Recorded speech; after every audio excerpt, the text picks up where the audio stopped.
नाम है हमारा चीता।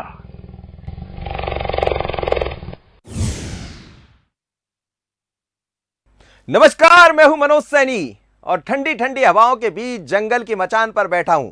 कुछ घंटे बाद 70 सालों का इंतजार पूरा होने वाला है। भारत की सरजमी पर एक बार फिर चीते की दौड़ दिखाई देगी। चीतों के स्वागत के लिए पूरा देश तैयार है। मध्य प्रदेश का कूनो नेशनल पार्क और मध्य प्रदेश की जनता टकटकी लगाकर घड़ी की ओर देख रही है। कब ये इंतजार पूरा हो और हमारा खोया हुआ विरासत फिर वापस मिलने वाली है। बिना किसी समय के गवाए आइए चलते हैं चीतों के नामी बिया। तो श्योर कि देखिएगा आप चीते कहाँ हैं। सबसे पहले सीधे कूनो चलते हैं। कैट फैमिली से आते हैं और नाम है हमारा चीता।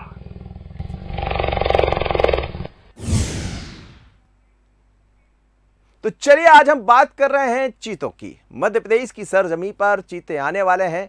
कुछ घंटा जैसा हम कह रहे थे शेष रह गए, पर तैयारी आप देखिए। 5 तस्वीरों के जरिए हम आपको दिखाते हैं रफ्तार का शहंशाह चीता।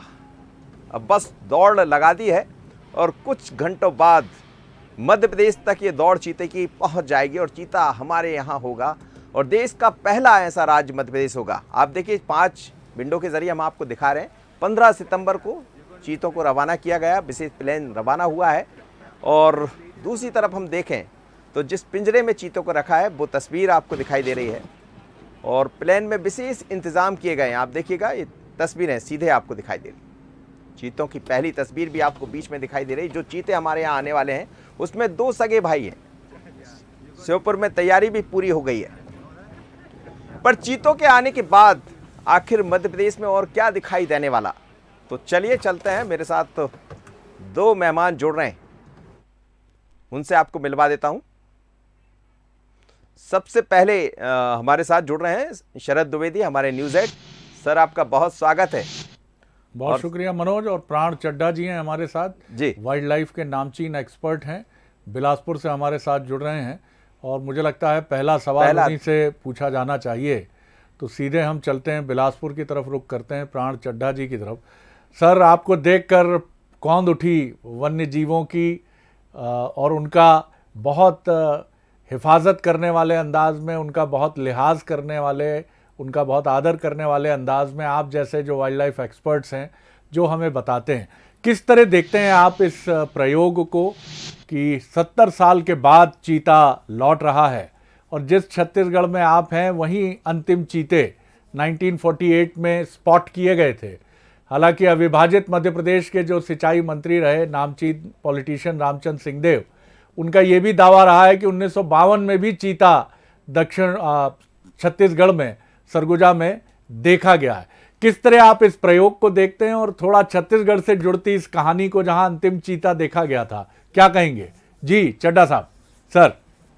सर जी सर, नमस्कार। मैं आप लोगों के साथ आज इस समय चीते के बारे में बोलने के लिए तैयार बैठा हूँ। सबसे पहले तो आप लोगों को बधाई। हम भले छत्तीसगढ़ में हैं तो क्या हुआ, चीता आ रहा है तो गौरव की बात है, क्योंकि वो छत्तीसगढ़ की विरासत थी। आज मध्य प्रदेश में छत्तीसगढ़ अलग हो गया है तो कम से कम चीता तो आपके पास पहुंच जाएगा। छत्तीसगढ़ एक छोटा स्टेट है। मध्य प्रदेश में काफ़ी चीज़ें हैं, जैसे वो टाइगर स्टेट भी कहलाता है। वहाँ चील, वहाँ इस समय टाइगर के अलावा भेड़िए भी ज़्यादा हैं और काफ़ी चीज़ें वहाँ, गिद्ध भी वहाँ पे पनप रही है। कुल मिला के वैरायटी जो है ना मध्य प्रदेश में इस समय सबसे पूरे देश में सबसे बढ़िया और सुंदर है। इसमें एक जो कमी थी वो सोने में सुहागा चीता के कारण हो जाएगी। बिल्कुल ठीक है की बात है सर। मैं लौटता हूँ आपकी तरफ, चड्ढा साहब लौटता हूँ सवाल के साथ जो मूल सवाल है। पहले कूनो से हमारे संवाददाता जो है प्रहलाद, वो लगातार हमारे साथ जुड़े हुए हैं और अपनी पारी का इंतजार कर रहे हैं। रोशनी वहाँ कम भी हो रही है तो चीते के आने से तो रोशनी बढ़ेगी। प्रहलाद अब बताइए किस तरह का मंजर आप देख रहे हैं? कूनो में पहुंचे हैं आप वहाँ और कुछ लोगों से बातचीत हो तो बातचीत भी हो जाए तो हमें पता चले कि किस तरह का उत्साह है कूनो में। जी प्रहलाद। जी बिल्कुल शरद जी, एक महत्वपूर्ण क्षण कुछ घंटों बाद कूनो में आने वाला है, जिसका बेसब्री से यहाँ के जो लोग हैं, श्योपुर जिले के जो लोग हैं उन्हें है, क्योंकि अब तक जो श्योपुर की पहचान है एक धुंधली सी रही है मध्य प्रदेश के पटल पर, लेकिन जैसे ही ये चीते आने की बात चली उसके बाद यहाँ के जो लोग हैं उनका जो जोश है वो बहुत हाई है, वो तारीफ करते हुए नहीं थक रहे। कल वो खास क्षण जब प्रधानमंत्री नरेंद्र मोदी अपने जन्मदिन के मौके पर श्योपुर जिले में कदम रखेंगे और कूनो अभ्यारण्य पहुंचेंगे और चीतों की सौगात देंगे। चीता प्रोजेक्ट यानी 70 साल बाद वापसी, लेकिन महत्वपूर्ण बात यह है कि कूनो अभ्यारण्य उसके लिए चुना गया। हमारे साथ लोग मौजूद हैं, बात कर लेते हैं, श्योपुर जिले के लोग हैं। किस तरह देखते हैं चीतों की सौगात लेकर आ रहे हैं, कल जन्मदिन है प्रधानमंत्री जी का। जी ये सर हमारे लिए बहुत सौभाग्यशाली है हम कि मोदी जी हमारे श्योपुर पधार रहे हैं। श्योपुर को आज से पहले कोई लोग नहीं जानते थे। जब मेरा एजुकेशन भोपाल में था तो मेरे दोस्त पूछते थे कि श्योपुर कहाँ पर है, तो मैं बोलता था near Kota, near Gwalior, near Ranthambore. अब आज हम खुद बता सकते हैं कि श्योपुर वो जगह है जहाँ मोदी जी खुद आ रहे हैं और चीते साथ में लेकर आ रहे हैं। ये हमारे लिए बहुत ज़्यादा मतलब खुशी का दिन है। मोदी जी कल आ रहे हैं पर उसी खुशी में हम लोग आज आ गए हैं यहाँ पे, क्योंकि सोशल मीडिया पे सिर्फ फोटोज़ वीडियोस देख रहे थे, तो आज लगा क्यों ना वहीं जगह जाकर हम लोग उस जगह को देखें। तो यहाँ पर आके काफ़ी अच्छा लग रहा है हम लोगों को। तो मैं यहाँ पे मेरे जो दोस्त हैं उन सबके साथ यहाँ पे आया हुआ हूँ। बिल्कुल, पेशे से शिक्षक हैं, ये भी कुछ बताना चाहते हैं। बहुत महत्वपूर्ण क्षण, क्योंकि गिर के शेर आने का इंतजार था, लेकिन सरप्राइज में अभी चीता मिला है। देखिए सर कि हमारे क्षेत्र को शुरू से एक नई पहचान और दिशा देने का प्रयास काफ़ी बार किया गया है, लेकिन ये कार्य जो अब किया जा रहा है वो इतना अविस्मरणीय रहेगा हमारे लिए, और आने वाले समय में हम ही क्या हमारी आने वाली पीढ़ियां भी इस क्षण को कभी नहीं भूल पाएंगी कि आज भारत के प्रधानमंत्री, जो कि सबसे सफल प्रधानमंत्री हैं अभी तक के, वो उन्होंने अपना जन्मदिन हमें चीतों की सौगात के रूप में देने के लिए श्योपुर में अपना जन्मदिन मनाने का पूरा निर्णय लिया है। और ये इतना मतलब हमारे लिए मतलब अविस्मरणीय, मैं आपको बार बार कह रहा हूँ, यहाँ की जनता इतनी आत्मीयता से उनके स्वागत के लिए मतलब उनके अंदर धैर्य नहीं बचा। वो ये चाहते हैं कि कहीं रात में ही प्रधानमंत्री जी आ जाएं तो हम पूरी तरह से उनका स्वागत करने के लिए स्तब्ध खड़े हुए हैं यहाँ पर। Welcome Modi ji, welcome. बिल्कुल शरद जी, आपने सुना किस तरह से उत्साहित हैं लोग। बिल्कुल, और बिल्कुल, रात बिल्कुल। में ही यहाँ जंगल की तरफ चले आए हैं और उन्हें यकीन ही नहीं हो रहा कि वो उनके बीच देश के प्रधानमंत्री पहुंचेंगे और चीता प्रोजेक्ट की शुरुआत यहाँ श्योपुर जिले के कूनो अभ्यारण्य में करेंगे। तो बहुत महत्वपूर्ण दिन कल का रहने वाला है, उसके लिए लोग दिल थाम कर बैठे हुए हैं। शरद जी बिल्कुल, बहुत शुक्रिया प्रहलाद, आप नजर बनाकर रखिए, बहुत शुक्रिया। और वाकई अब श्योपुर को कोई ये नहीं पूछेगा कहाँ है श्योपुर। अच्छा, मोदी जी का जन्मदिन जहां मना था। जी। अच्छा, जहां चीते आ गए थे। जी मनोज। बिल्कुल शरद जी, और आप देखिए कि लोग कितने खुश थे। वहां जिन लोगों से बात हो रही थी उन्होंने कहा कि पहचान नहीं थी कूनों की कुछ, लेकिन आज कूनों के कारण हमारी पहचान होने लगी। पर सबसे बड़ी बात यह है कि कहां देखे गए आखिरी बार चीते। मध्य प्रांत में कहा हुआ आखिर चीते का शिकार, किस राजा की रियासत में हुआ चीतों का शिकार। भारत में आखिरी चीतों की तस्वीर जरा दिखाएंगे आपको, समझते हैं इस खास खबर को। देखिएगा, यह तस्वीर है कोरिया रियासत के तत्कालीन महाराजा रामानुज प्रताप सिंह देव की। उनके हाथों में बंदूक है और नीचे 3 चीते। जरा देखिएगा। कहां देखे गए आखिरी बार चीते। मध्य प्रांत में कहां हुआ आखिरी चीते का शिकार। किस राजा की रियासत में हुआ आखिरी चीतों का शिकार। भारत में आखिरी चीतों की तस्वीर। ये तस्वीर है कोरिया रियासत के तत्कालीन महाराज रामानुज प्रताप सिंह देव की। उनके हाथों में बंदूक है और नीचे 3 चीते पड़े हुए हैं। कहा जाता है कि ये देश के आखिरी चीते थे जिन्हें राजा ने शिकार कर मार डाला था। रामचंद्र सिंह देव जो छत्तीसगढ़ के वित्त मंत्री थे, प्रथम वित्त मंत्री थे, उनसे सुनी हूँ कि उसके बाद भी 50s में भी 50s में भी उन्होंने यहाँ पे इस एरिया में चीते देखे हैं। ये राजमहल गवाही देता है चीतों के शिकार की। यहाँ के राजा शिकार के शौकीन थे। राजा ने 3 नर चीतों के साथ फोटो खिंचवाई और उनके प्राइवेट सेक्रेटरी ने बॉम्बे नेचुरल सोसाइटी को रिकॉर्ड के लिए फोटो भेज दिया। हालांकि कोरिया राज परिवार का कहना है कि राजा के आखिरी चीतों के शिकार किए जाने की बात सुनी सुनाई है, इसकी कोई पुख्ता जानकारी नहीं है। इसकी कहीं से कोई पुख्ता जानकारी नहीं है। ये सब कुछ अजम्पशंस के ऊपर बेस किया हुआ है। और उस समय इस एरिया में जंगल भी बहुत था। हाँ, वो शिकार करते थे, सिर्फ वो नहीं, और भी कई शिकारी थे इस एरिया में। तो ऐसे में आखिरी चीता वही मारे, ये कहना मेरे लिए तो पॉसिबल नहीं है। दावे जो भी हों, लेकिन रिकॉर्ड बताते हैं कि 1948 को कोरिया के बैकुंठपुर में आखिरी बार चीते देखे गए और 1952 में आधिकारिक तौर पर चीतों को विलुप्त घोषित कर दिया गया। और अब देश एक बार फिर तैयार है चीतों की रफ्तार देखने के लिए। Dulal day, Bansal news, Korea.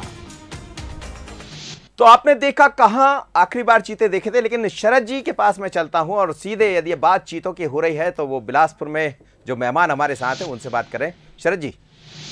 बिल्कुल, और ये रामानुज जो प्रताप सिंह देव थे, ये माना भी गया था उस समय कि बड़ा क्रिटिसिज्म हुआ था, जिसके चलते वो तस्वीर, वो फ़ोटो, वो तमाम चीज़ें उन्होंने हटा ली थी जब पूरे देश में ये बात उठी कि जिन चीतों का कथित रूप से उनके हाथों शिकार हुआ है वो देश के आखिरी चीते थे, 3 चीते। हालांकि जैसा इसी राज परिवार से जुड़ी हुई जनप्रतिनिधि विधायक हमें बता रही थी कि रामचंद्र सिंहदेव जो मध्य प्रदेश के सिंचाई मंत्री और वित्त मंत्री भी रहे अविभाजित मध्य प्रदेश के अर्ली 80s में, उनका दावा है कि 1950 के बाद भी 1952 में भी चीता छत्तीसगढ़ में देखा गया था।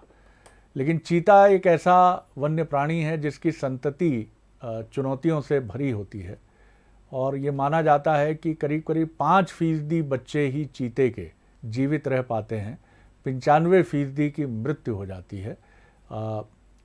यही वजह है कि दुनिया में चीतों का सर्वाइवल रेट अफ्रीका को छोड़ दें तो ये बहुत ही कम है और लगभग वो दुनिया के अधिकांश हिस्सों से एक विलुप्त प्राय प्रजाति के तौर पर ही रिकॉग्निशन में आते हैं। चड्ढा साहब, इस पर आपका रिएक्शन चाहूँगा। जैसा मैं कह रहा था कि छत्तीसगढ़ एक समय वन संपदा अभी भी बहुत संपन्न है। वन्य प्राणियों की बात करें तो हाथी से लेकर तमाम चीज़ें, टाइगर ज़रूर मध्य प्रदेश टाइगर स्टेट है। किस तरह से आप देखते हैं जिस तरह से शिकार हुआ चीतों का, और उससे भी महत्वपूर्ण अतीत में ना भी जाएं हम, तो ये जो चीते हम लेकर अब आ ही गए हैं एक तरह से, किस तरह से इनका यहाँ पर विस्थापन अच्छे ढंग से वहाँ से विस्थापित करके यहाँ पुनर्स्थापन किस बेहतर तरीके से हम कर पाएंगे, और कितने चांसेस आप देखते हैं कि मध्य प्रदेश में, देश में अब चीतों की प्रजाति फले फूलेगी? जी चड्ढा साहब। बात कही आपने, हमको अतीत को छोड़ देना चाहिए। हम अतीत में जितना जाएंगे, चीते कैसे मरे, उसके बाद कौन से चीते देखे गए या उनके माँ बाप कौन कहाँ गए, ये सब हम विवाद में फंस जाएंगे। हमारा मुख्य उद्देश्य ये रहना चाहिए हम किधर जा रहे हैं।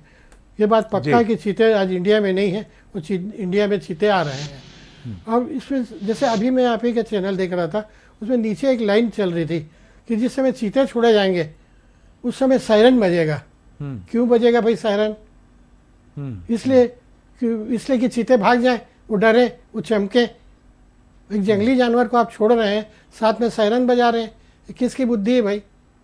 बिल्कुल इस प्रकार का जो तमाशा है वो बिल्कुल नहीं होना चाहिए जी। आप जंगली जानवर को चुपचाप छोड़ो, उसके एटमॉस्फेयर पे रहने दो, उस समय आवाज़ भी मत हो, धीरे धीरे वो, ताकि उस एटमॉस्फेयर में मिल जाए। सायरन बिल्कुल नहीं बजना चाहिए। देखिए, एक कवि मध्यकालीन थे, उन्होंने कहा जो पौधा धूमधाम से लगाया जाता है समारोह पूर्वक उत्सव से, वो कुमला जाता है, और जो पर्वत पे पौधा रहता है वो हरा रह जाता है।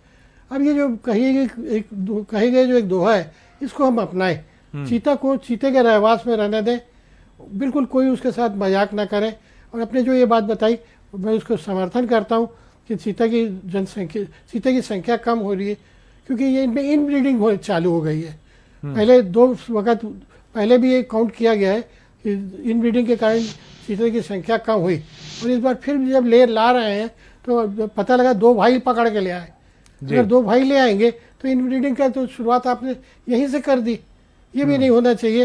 अगर 2 भाई आ रहे हैं तो 2 अलग अलग जगह छोड़े जाएं, ना कि एक ही जगह। और उनकी बहन तो वहाँ बिल्कुल नहीं रहना चाहिए। अभी ये भी पता नहीं कि ये चीते जंगल से पकड़ के लाए जा रहे हैं और या ये वहाँ पालतू थे किसी केज से ला रहे हैं और यहाँ छोड़े जा रहे हैं। इसलिए ये भी तय नहीं हो पाएगा कि इन चीतों को शिकार खेलना आता है या इनको कोचिंग की ज़रूरत पड़ेगी। दूसरी चीज़ जी, ये जो चीते हैं वहाँ पे अभी केज में कुछ समय रखें। केज के बाद जब इन शिकार के लायक हो जाए, पकड़ सकें। देखिए चीते, ये चीते का हैबिटेट्स जो है कूनो पालपुर नहीं है। चीते के लंबे लंबे मैदानों में ये लंबी दौड़ते हैं। इनके जो नाखून रहते हैं वो बाहर निकले रहते हैं, जबकि 4 कैट फैमिली में यही एक ऐसा है जिसके नाखून कुत्ते के समान बाहर रहते हैं। वो जैसे दौड़ने वाले जूते पहनते हैं ना, उनके नीचे खीले लगे रहते हैं ताकि वो उसमें फिसले नहीं। पहले होता था ये। जी जी। वैसे ही चीता को एक गार्ड गिफ्ट है। ये जब तेज़ी से दौड़ता है 3 सेकंड में फर्राटा भरते हुए ये फरारी कार से भी आगे हो सकता है। तो उसका ये एक शिकार खेलने के लिए उसको एक स्किल प्राप्त है। ये बिल्कुल एक ऐसा जानवर है जो तेज़ी से दौड़ के हमला करता है। हमारे यहाँ जंगल वैसे उतने दौड़ का है भी नहीं। हमारे यहाँ तो थोड़ी दूर दौड़ेगा तो आगे साल का पेड़ मिलेगा, सरई का पेड़ मिलेगा और नहीं तो बबूल का कांटा मिलेगा, जो भी यानी मिलेगा। तो ऐसी स्थिति में हमें ये सोचना चाहिए कि ये शिकार कैसे करेंगे और इनके लिए शिकार क्या होना चाहिए। ऐसा पता लगा कि कुछ हिरण को लाके वहाँ छोड़ा जा रहा है चीतलों को। चीतल वहाँ नहीं है, वहाँ पे गेजर्ट्स है जी, हडसन गेजर्ट्स। दोनों की हैबिट में अंतर है जी। तो उनको ये शिकार बना लें और उसको पूरा यानी जब हो जाए तभी उनको वहाँ छोड़ा जाए। जी जी जी। वहाँ पोचर्स बहुत है उस एरिया है, वहाँ सबके पास गन है। बिल्कुल।